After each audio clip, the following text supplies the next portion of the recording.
The wedding invitation arrived with my name spelled wrong and a note asking if I could help with expenses. Madison had become Madison in gold foil script, and apparently I wasn't even important enough for them to double-check the spelling before asking me to bankroll my sister's dream wedding. I felt it physically first. That hot flush that starts in your chest and radiates outward when someone you love shows you exactly how little you matter to them. My hands actually shook as I read the note again, trying to process that they'd misspelled my name while asking for $20,000 in the same breath. I'm Madison Harper, 34, and I've spent the last 15 years being the family ATM while everyone else lived their best lives. You know the type, the responsible older sister who moved to Seattle, got the steady tech job, and somehow became everyone's emergency contact and financial backup plan. What my family doesn't know is that their boring computer sister has been quietly building wealth they can't imagine, while they've been treating me like their personal credit line.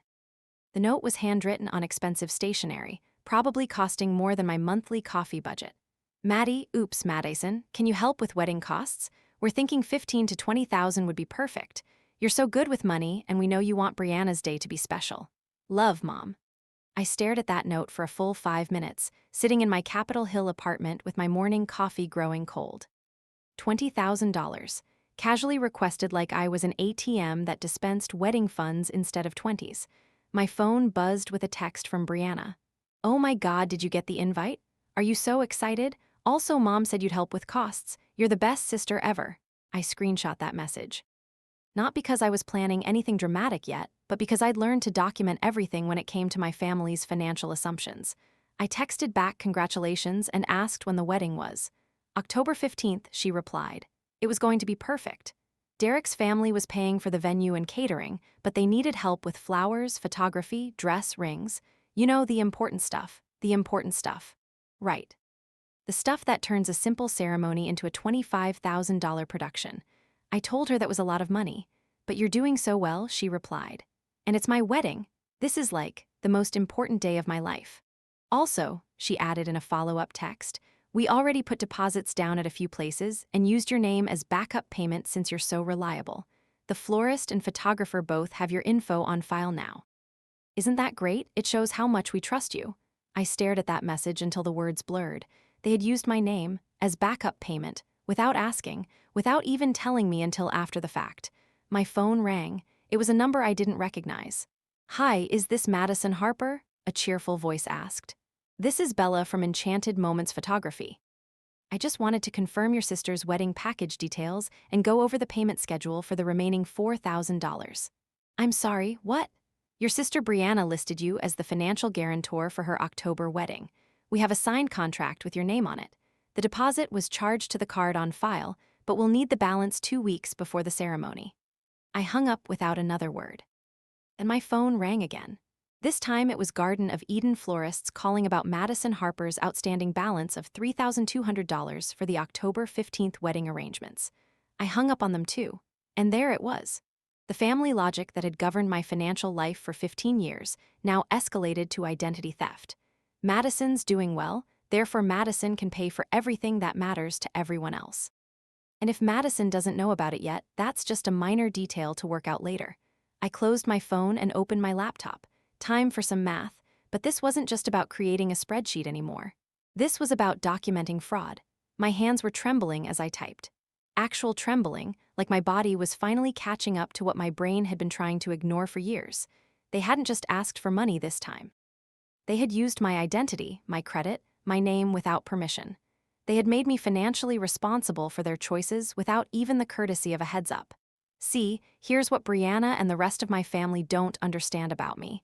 I'm not just good with computers and budgets. I'm methodical. I document everything.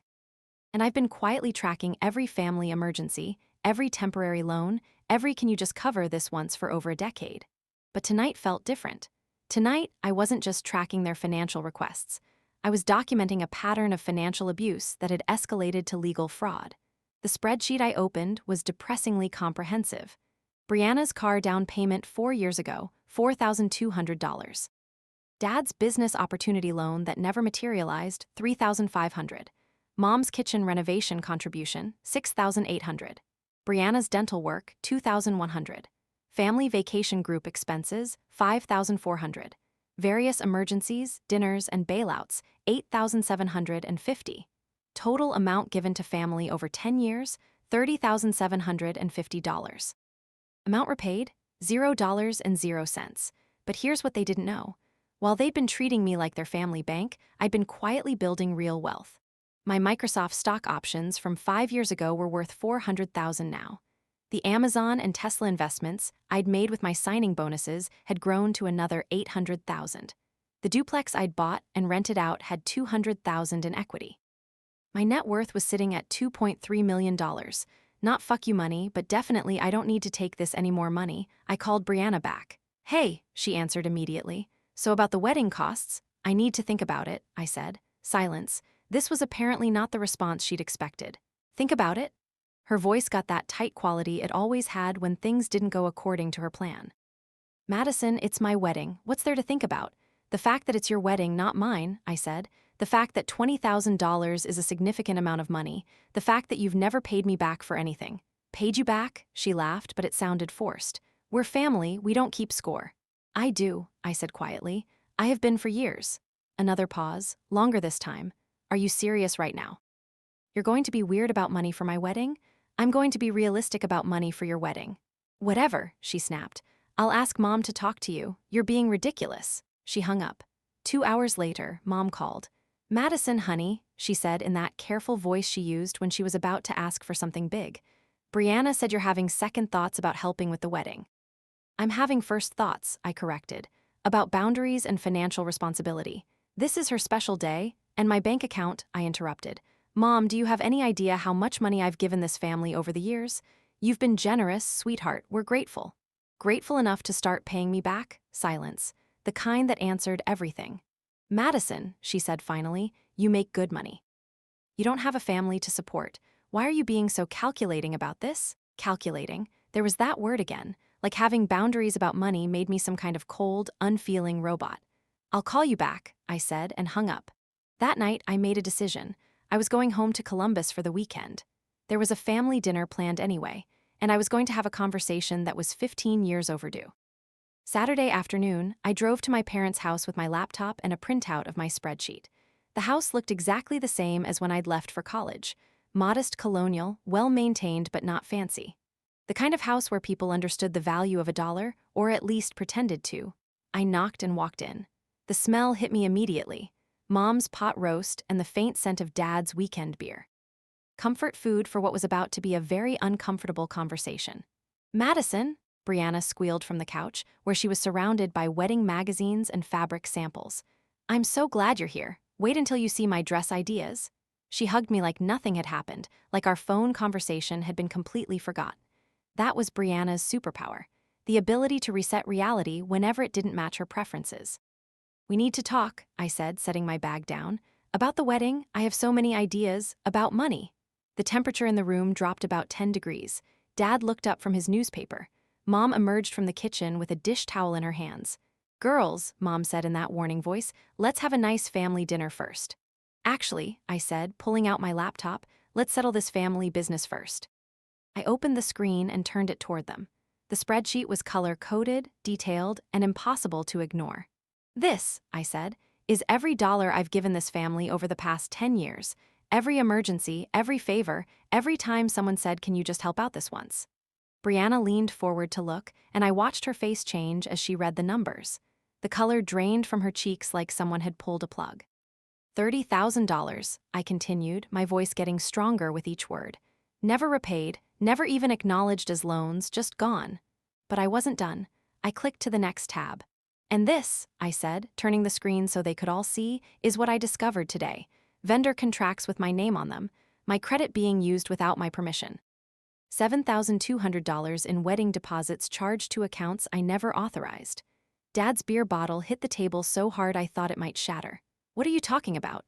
I'm talking about fraud, I said, and the word hung in the room like a toxic cloud. I'm talking about identity theft. I'm talking about my sister using my name to guarantee payments for her wedding without even telling me. Brianna's mouth opened and closed like a fish gasping for air. That's not. I mean, we were going to tell you.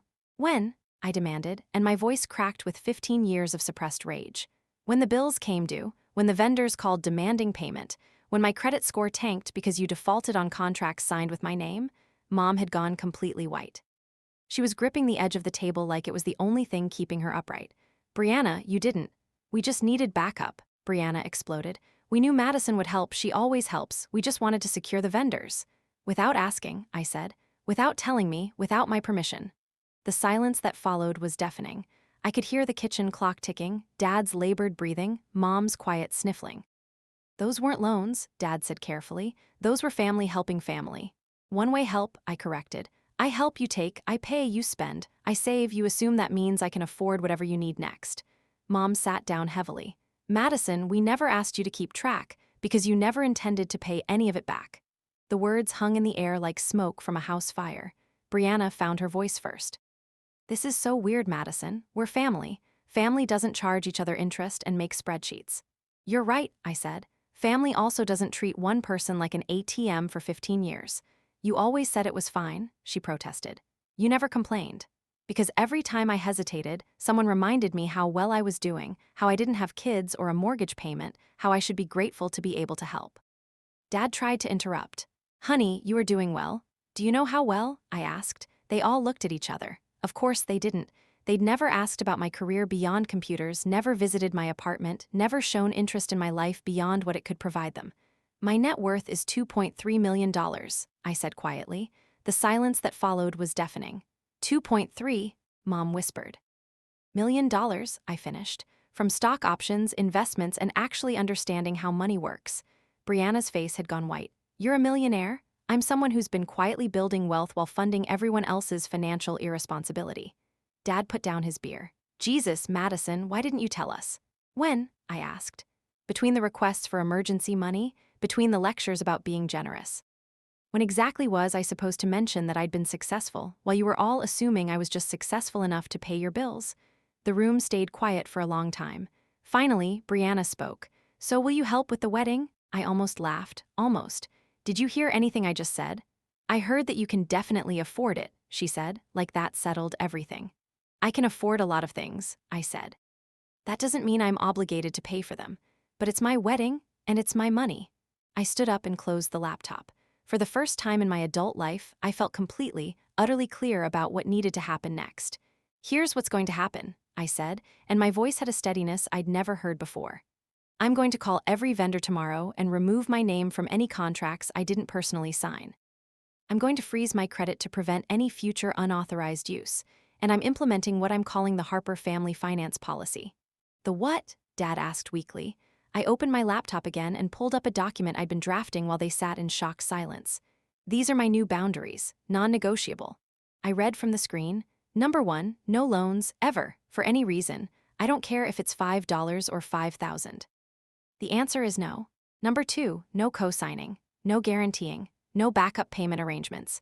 My name does not go on anyone else's financial commitments. Number 3, no advance payments for anyone else's expenses. You want something, you pay for it yourself when you can afford it. Number 4, holiday and birthday gifts will be limited to $300 maximum. No exceptions, no guilt trips, no special circumstances. Number 5, any request for financial involvement must be submitted in writing with a detailed repayment plan, minimum 30 days in advance, which I will decline, but at least it will be documented. And number 6, I am implementing credit monitoring and fraud alerts on all my accounts. Any attempt to use my identity without permission will result in criminal charges." The room was so quiet I could hear the neighbor's dog barking 3 houses down. "You can't be serious," Brianna whispered. "I've never been more serious about anything in my life," I replied. "I'm done being the family emergency fund. I'm done being asked to pay for things while being excluded from decisions. I'm done being treated like a bank account with inconvenient emotions attached." Mom started crying. "Madison, please don't do this to the family." "I'm not doing anything to the family," I said. "I'm finally doing something for me." I picked up my bag. "Brianna, you'll figure out your wedding budget. People do it every day with the money they actually have. And all of you will figure out how to handle your financial emergencies without calling me." "You can't just abandon your family," Dad said. "I'm not abandoning anyone. I'm just no longer available for exploitation. There's a difference." I walked toward the door, then turned back. And for the record, I love all of you, but I'm done being punished for loving you responsibly. I drove back to Seattle that night, my phone buzzing with texts I didn't read. The messages started coming the next morning. Mom texting that I was breaking the family apart. Dad calling to say I was overreacting and we could work something out.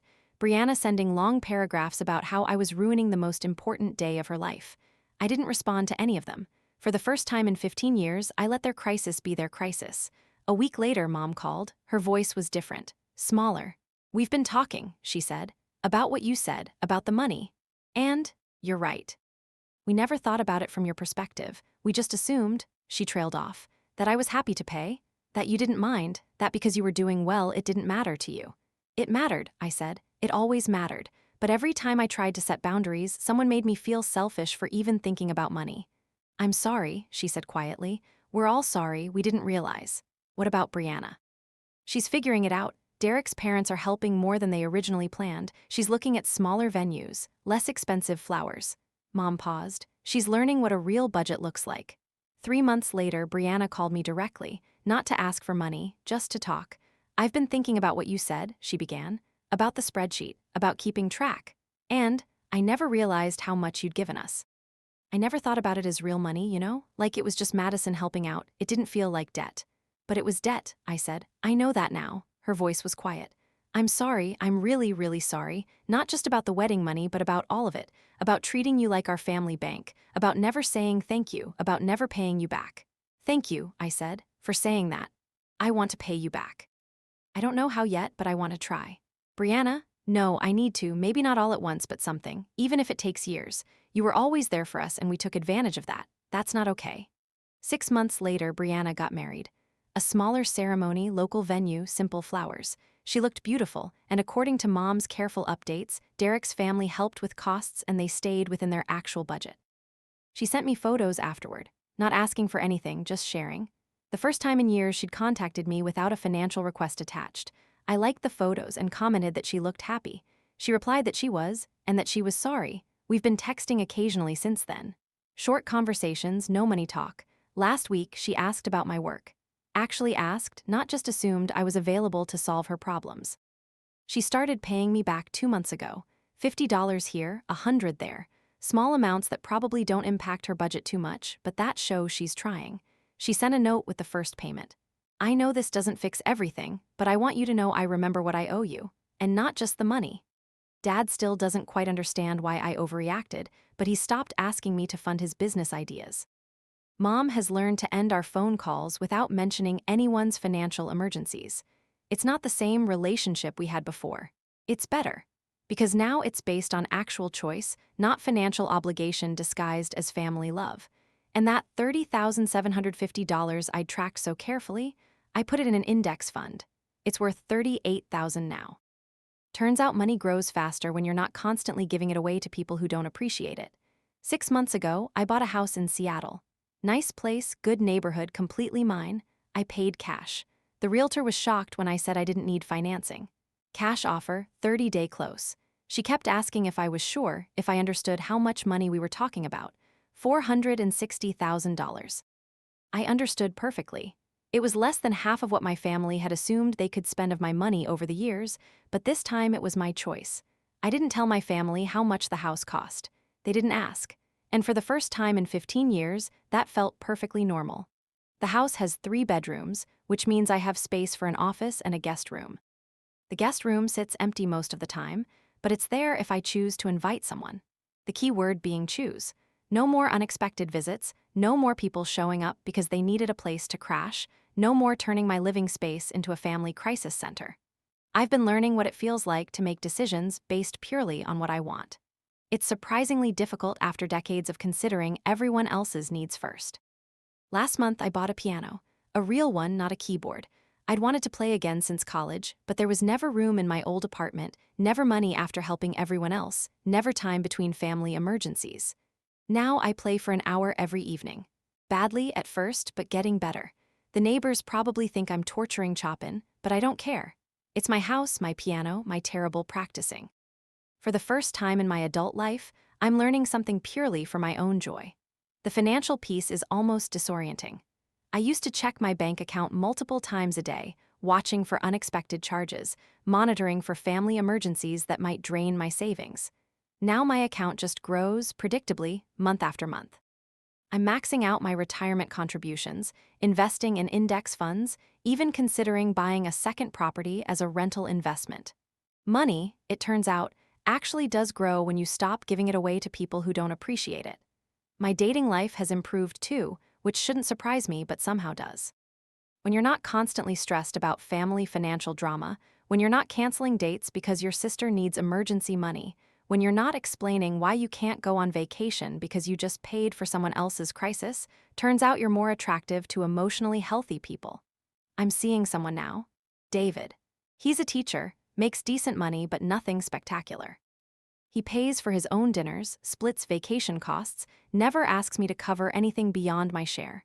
The first time he insisted on paying his half of a restaurant bill, I almost cried. Not because of the money, but because of the respect it showed. He met my family at Christmas. It was the first holiday gathering I'd attended in 2 years, and I'd been nervous about how they'd behave. But something had shifted. Dad shook David's hand and asked about his work, genuinely interested. Mom offered him seconds on dessert without asking him to contribute to groceries. Brianna talked to him about travel, sharing stories instead of hinting about destinations she couldn't afford. Nobody asked me for money the entire weekend. Not once. The change wasn't immediate or easy. There were months of tense phone calls, hurt feelings, and accusations that I was being selfish. Brianna went through a phase of posting passive-aggressive quotes about family loyalty on social media. Dad kept trying to convince me that I was holding grudges over nothing. Mom oscillated between guilt trips and genuine apologies, but I held firm. Every time someone started to hint about needing help, I redirected the conversation. When emergencies came up, I offered emotional support but not financial solutions. When birthdays and holidays arrived, I gave thoughtful gifts within my $300 limit, not blank checks. The credit monitoring alerts started coming within a month. Someone had tried to open a store credit card using my social security number. Another attempt at a payday loan application. I forwarded every alert to the fraud department and to my family group chat with a simple message: "This is why boundaries exist." The alerts stopped coming after that. Then, 8 months after the wedding confrontation, something unexpected happened. Dad called me and his voice was different, smaller, uncertain. "Madison," he said, "I need to tell you something about the boat." "What boat?" "The one I put a deposit on last month. The fishing boat I've been wanting for years. I had to cancel it today."